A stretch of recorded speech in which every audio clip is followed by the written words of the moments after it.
बहुजन समाज की हर खबर पाने के लिए सब्सक्राइब करें अम्बेडकर पीपल्स वॉइस और बेल आइकन दबाएं। देखिए, इस वक्त मेरी तबीयत बहुत अच्छी नहीं है। मेरा अभी स्टेटमेंट चल रहा है, वो स्टेटमेंट को छोड़ के मैं बाहर आई हूँ। मुझे अभी हॉस्पिटल जाना है, अपनी तबीयत ठीक नहीं है उसकी वजह से। अभी मैं डॉक्टर को दिखा के आऊँगी। कल रात को भी ठीक नहीं थी, मैं थोड़ा सा अच्छा रह सके उसके लिए थोड़ी दवा लेके आई थी। पर अभी मुझे लिटरली दिखाना है, ठीक से मेरी तबीयत ठीक हो जाए, उसके बाद मुझे स्टेटमेंट देना है। क्योंकि स्टेटमेंट अभी मेरी तबीयत ख़राब होने की वजह से रोका गया है। अभी मैं घर जाऊँगी, मैंने खाना भी नहीं खाया सुबह से, उसकी वजह से मुझे और तबीयत ख़राब हो गई है। खाना खाऊंगी, दवा लाऊंगी और ठीक हो जाऊंगी। उसके बाद मुझे 5 बजे वापस आना है। आपने कल फेसबुक लाइव पे ये कहा कि आपको जान से मारने की धमकी दी जा रही है, वो सब क्या है? वो सब जो भी है, देखिए इस वक्त मैं एक डिसिप्लिन डिपार्टमेंट में हूँ। वहाँ पे हम लोग के हाथ बंधे हुए हैं। जब तक मुझे मेरी ऑफिशियली कार्रवाई जो है वो पूरी नहीं हो जाती, तब तक मैं आपको कोई स्टेटमेंट नहीं दूंगी। आप इस्तीफा देने वाला था? जी, वो मैं देने वाली हूँ। मैंने टेलीफोनिक जान कर दी है, पर ऑफिशियली मतलब रिटर्न में मैंने नहीं दिया है। वो रिटर्न में देने के लिए आज मैं दोपहर बाद जाऊंगी या फिर कल सुबह जाऊंगी। उस रात को क्या हुआ था आपके साथ? मैं सर, उस रात को जो हुआ वो मैं अपनी ऑफिशियली कार्रवाई जो है चल रही है, वो पूरी होने से पहले कुछ नहीं बता सकती। मुझे भी आपको बहुत कुछ बताना है, बहुत कुछ बताना है। और जो अभी मीडिया में है वो मैंने नहीं डाला, मैंने अपने अंगत मित्र को दिया था। उसने मैंने को पूछने के लिए, भाई मेरे साथ ये हुआ तो मैं क्या करूँ। तो उस मित्र ने क्या किया कि मुझे इंसाफ दिलाने के लिए, मैंने पूछा भी तूने ऐसा क्यों किया, तो उसने मुझे इंसाफ दिलाने के लिए चीज़ करी है। अब वो ये चीज़ कर दी है उसने, वो मेरे जान के बाहर हुई है। मेरा कोई इरादा नहीं था बाहर डालने का, फेमस होने का कोई नहीं था। अभी जब तक मेरी ऑफिशियली कार्रवाई पूरी नहीं होती तब तक मैं कुछ नहीं कह सकती। मुझे भी आपको बहुत कुछ कहना है। जो मीडिया में आया, जो लोगों को पता चला, वो 10%, अभी 90% मेरे पास सारा पड़ा है।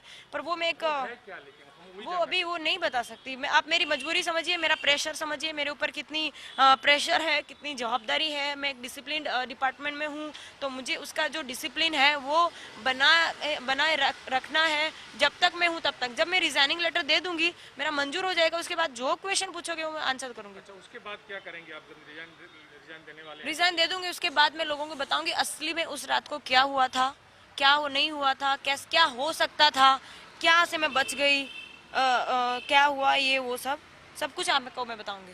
अच्छा, मंत्री जी से आपको किस तरह का डर लग रहा है? क्योंकि मंत्री है जी नहीं, मुझे तो मंत्री जी से कोई डर नहीं है। किस बात का डर? सच्चाई मेरे साथ है, सच्ची मैं हूँ, तो मुझे डरने की क्या जरूरत है। मुझे मंत्री जी से कोई डर नहीं है। इस मामले में पुलिस डिपार्टमेंट आपका कितना साथ दे रहा है? पुलिस डिपार्टमेंट मेरे साथ 100% साथ में है। मुझे इस वक्त प्रोटेक्शन दिया जा रहा है।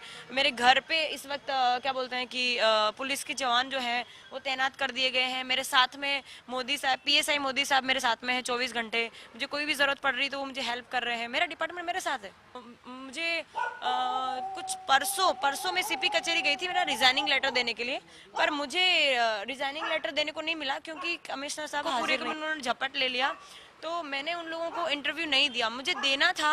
सब लोग मुझे अलग अलग फ़ोन करके बोल रहे हैं कि भाई मुझे दो, मुझे दो, मुझे दो, पर मैंने उनको ये कहा कि मैं आपको अकेलों को किसी को नहीं दूंगी तो सबको दूंगी। तो सारे मीडिया पर्सन्स वहाँ पे आ गए थे और उन्होंने मेरी पूरी कार को घेर लिया, निकलने नहीं दिया। CP कचहरी से लेके वनिता विश्राम तक मेरी कार का पीछा किया। मेरी कार इस साइड, वो लोग इस साइड, मुझे दौड़ते दौड़ते शूट कर रहे हैं, मेरी इजाज़त के बिना शूट कर रहे हैं। तो मुझे ये ठीक नहीं लगा, तो मेरे को उन्होंने मेरी गाड़ी साइड में रखवाई। साइड में रखने के बाद मैंने उनको ये कहा कि भाई आप लोग जो कर रहे हैं, जिस तरह से कर रहे हैं, मैं आपको इंटरव्यू नहीं दे सकती। तो उन्होंने मुझे ये कहा कि हम जिस तरह से ले रहे हैं उस तरह से ही हम मोदी साहब का लेते हैं और CM साहब का, PM साहब का, किसी का भी इंटरव्यू हम इसी तरह से लेते हैं, तो तुम्हें भी इसी तरह से देना चाहिए। तो मैंने उनको ये कहा कि भाई वो जिस पद पे है उन पे कोई सवाल नहीं उठाएगा, लेकिन मैं एक एज ए LR ऑफिसर, मेरे ऊपर कोई भी सवाल उठाएगा कि भाई जिस मुद्दे के लिए लड़ रही है, मतलब तू मास्क के लिए लड़ रही है, मास्क की वजह से ही पूरी राम कहानी हुई है, ठीक है, तो उसके लिए तू लड़ रही है, तू इंटरव्यू दे रही है, मतलब तू फेमस होना चाहती है यहाँ पे, तो तू किसी का डिसिप्लिन नहीं देख रही है, मास्क नहीं देख रही। तो मीडिया पर्सन ने 50% से ज्यादा लोगों ने मास्क नहीं पहना था, 50% से ज़्यादा लोगों ने मास्क नहीं पहना था और सोशल डिस्टेंसिंग नाम की तो चीज़ ही नहीं थी। सब एक दूसरे के ऊपर गिरे हुए थे, ठीक है। तो मैंने उनको सिर्फ हाथ जोड़ के, आप देखना, अच्छे से देखना वीडियोस में, हाथ जोड़ के उनसे रिक्वेस्ट कर रही हूँ, भाई आप लोग सोशल डिस्टेंसिंग रखो और मास्क पहनो। आप अगर इस तरह से करोगे तो मुझे अभी आपकी ज़रूरत है, मैं आपकी हेल्प करने के लिए तैयार हूँ। लेकिन उस भीड़ में कुछ लोग शायद मेरे अपक्ष वाले थे, अपक्ष इन द सेंस भाई मेरे विरोधी जो लोग थे वो लोग थे। तो उनका कहना था कि भाई मुझे तुम लोग की ज़रूरत नहीं है। हुआ यूँ था कि भाई मुझे उन लोगों ने ये पूछा कि नहीं, सब लोग अलग अलग कॉल करके पूछ रहे हैं भाई हमें वीडियो, आप मुझे इन्फॉर्मेशन दो, मुझे इन्फॉर्मेशन दो। तो मैंने उनको ये बोला भाई आप लोग अपना एक ग्रुप बना लो और उस ग्रुप में मैं उस ग्रुप में सबको एक साथ मैसेज दे देती हूँ। तो उस टाइम की घटनाक्रम थी, वहाँ पे मीडिया वालों को मैंने हाथ जोड़ के रिक्वेस्ट करने के बाद